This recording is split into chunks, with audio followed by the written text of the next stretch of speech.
بسم الله الرحمن الرحیم. دکتر بابری باز هم حاضر است که در سلسله کیس پریزنتیشن ها کیس 433 که عبارت از دیابت کیتواسیدوسیس می باشه خدمت ام مسلکان عزیز خود در داخل افغانستان از طریق وبسایت فیسبوک و یوتیوب داکترز فار افغانستان تقدیم نمایم. امیدوار هستم که مورد استفاده و قبولشان در داخل افغانستان قرار بگیره. مسلکان عزیز و گرامی، السلام علیکم. مطالب تدریسی که از طریق این سایت خدمت شما تقدیم می گردد از منابع معتبر جهانی گرفته شده و ما از ایشان اظهار امتنان می کنیم و از شما خواهشمندیم که در تکثیر این مطالب در داخل افغانستان امرای ما همکاری نمایید. سبب مراجعه مریض دردهای بطنی و قیات تشکیل میده. تاریخچه مریض برای ما حکایه میکنه که یک مریض 55 ساله می باشه، سابقه هایپرتنشن و انسولین دیپندنت دیابتیس می داشته باشه. مریض نزد شما به امرجنسی رو میارن همراه با دردهای شدید بطنی و قیات از یک روز به این طرف، اسهالات از 4 روز به این طرف.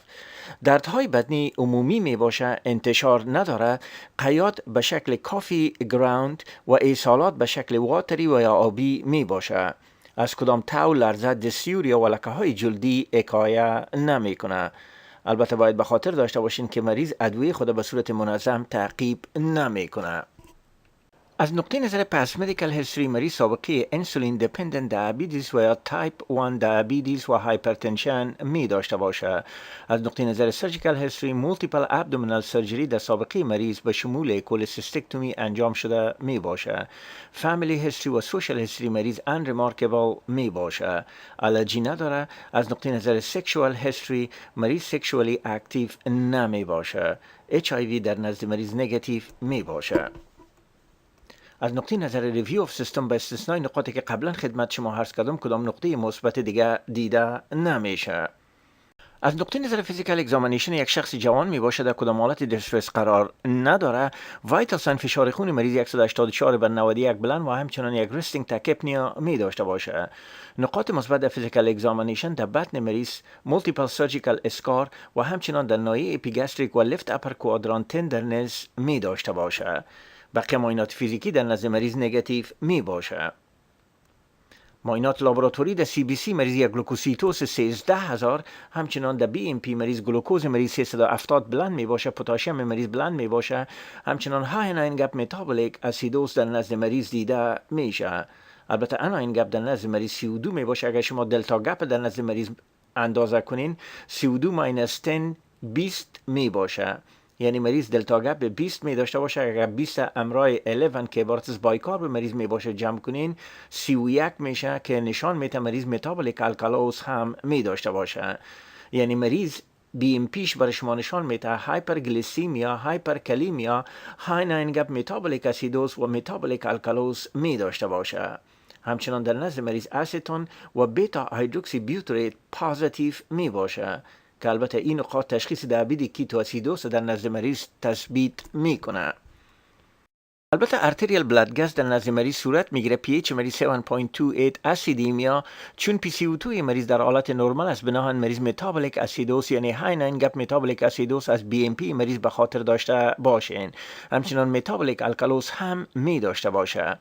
باید PCO2 مریض در اینجا پایین باشه، یعنی 1.5 multiply by کار plus 8 plus minus 2 باید PCO2 مریض تشکیل بده. اگر شما این نمرات ضرب تقسیم کنین باید PCO2 مریض در حدود 20 باشه. اما شما میبینین اینجا 38 است بناهن مریض های ناین گپ متابولیک اسیدوس، متابولیک الکالوز و رسپیراتوری اسیدوس می داشته باشه. بناهن انترپریتیشن اسید بیس در نزد مریض های ناین گپ متابولیک اسیدوز به خاطر دیابت کیتواسیدوزیس، متابولیک الکالوز به خاطر استفراغات، رسپیراتوری اسیدوزیس هم باید که اتیولوژیش در نزد مریض تحری کنین.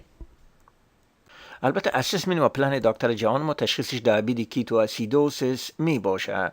البته به مریض یک مقدار زیاد مایعات به شکل نورمال سالین 1 لیتر بولس میده. متعاقبا در نزد مریض آیوی فلوید نورموسلین 300 ml در یک ساعت چالان میکنن. همچنان در نزد مریض انسولین دریپ 4 یونیت پر اور چالان میشه. BMP و VBG یا وینوس بلاد گاز هر 4 ساعت بعد در نزد مریض تکرار میشه. شکر خون مریض هر یک ساعت بعد چک میکنن. توصیه میکنن که اگر پتاسیم خون مریض کمتر از 4.5 باشه پتاسیم کلراید در فلوید مریض اد شود. وقتی که گلوکوز مریض کمتر از 250 میشه باید دکستروز در مایعات مریض هم شامل شود. البته مانیتور انتیک و اوتپوت مریض هم میکنن. البته تشخیص دوم در نزد مریض جی آی بلیدینگ می باشه. جی آی کانسلتیشن گرفته میشه. سی بی سی مریض هر 6 ساعت بعد در نزد مریض تکرار میکنن. اسپرین و هپرین در این وقت با مریض توصیه نمیشه.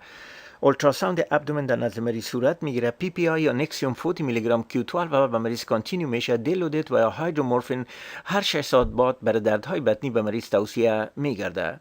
چون فشار خون مریض بلند می باشه و مریض املودپین 5 میلی گرم دیلی میتن از ایس اینیبیتور به خاطر که پتاسیم مریض بلند می باشه استفاده نمی کنن. همچنان برای دیپ ون ترومبوز پروفلاکسیس از وینوداین بود استفاده میشه. البته با امی تداوی انسولین دریپ و آیوی فلوید مریض خود فوق العاده بهتر احساس میکنه. شکر خون مریض در حالت نرمال برمیگرده. بایکارب مریض نرمال میشه. اناین گپ مریض در حالت نرمال بعد میگرده. همچنان در این وقت مریض اورال دایت برش توصیه میگرده. البته در نزد مریض NPH چالان میشه. 2 ساعت انسولین دریپ و همچنان NPH اوورلپ میکنه. متعاقبا NPH کانتینیو و انسولین دریپ در نزد مریض استاپ میشه.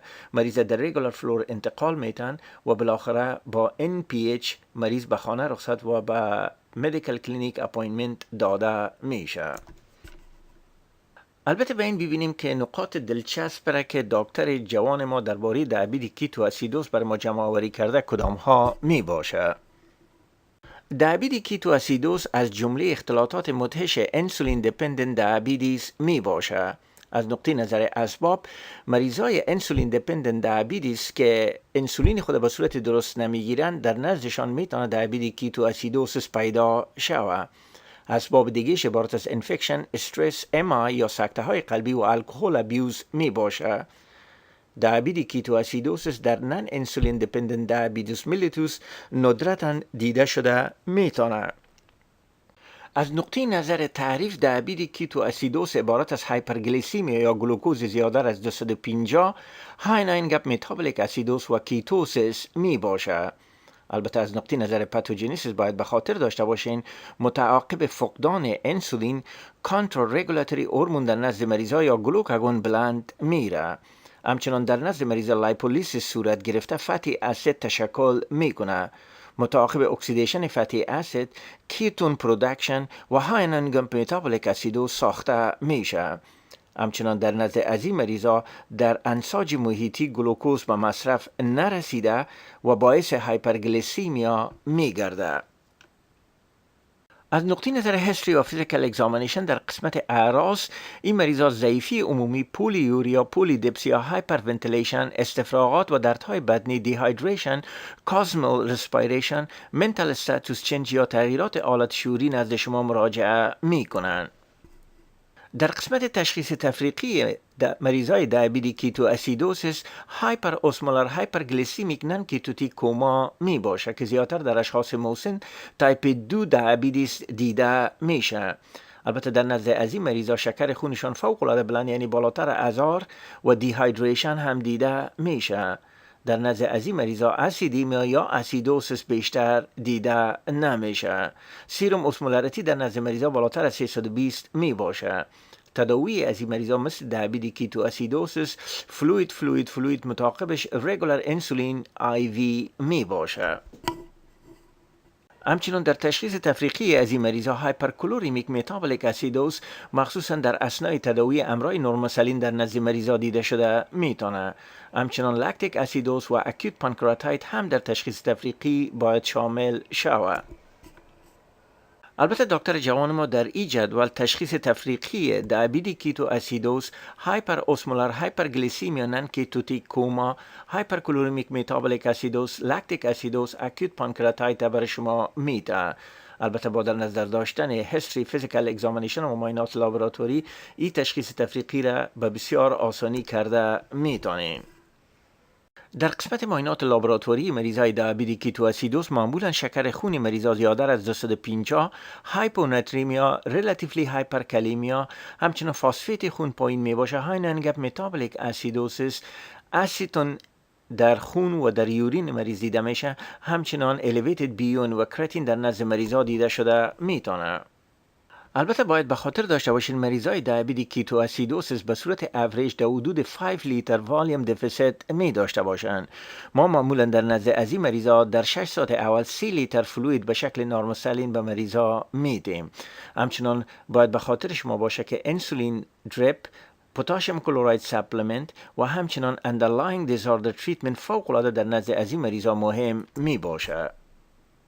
البته بر علاوه یک مقدار زیاد مایعات در نزد مریضا انسولین رگولر به شکل دریپ توصیه می گرده.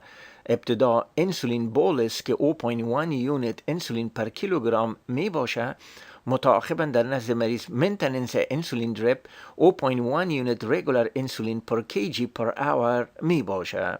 البته باید به خاطر داشته باشین که شکر خون مریضا و بسیار آهستگی باید پایین شود، یعنی 100 میلی گرم در یک ساعت.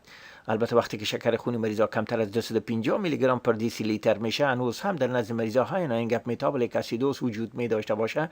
در این وقت در نزد مریضا در مایعاتشان دکستروز هم باید علاوه گرده، یعنی انسولین رگولر دریپ باید در نزد مریضا کانتینیو امرای دکستروز صورت بگیره. البته مانیتور این پتاسیم در نزد از این مریضا فوق العاده اهمیت می داشته باشه. با مجردی که سویه پتاسیم در نزد مریضا کمتر از 4.5 میشه، باید پتاسیم کلراید سپلمنت در نزد مریضا هم باید علاوه گرده تا ای که بتونه از هایپوکالیمیا در نزد مریضا جلوگیری گرده.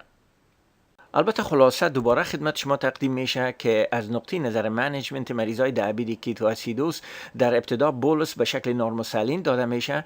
بعدها اگر مریض همودینامیکلی استیبل باشه، نورموسالین میتونین به 7 نورموسالین تبدیل کنین.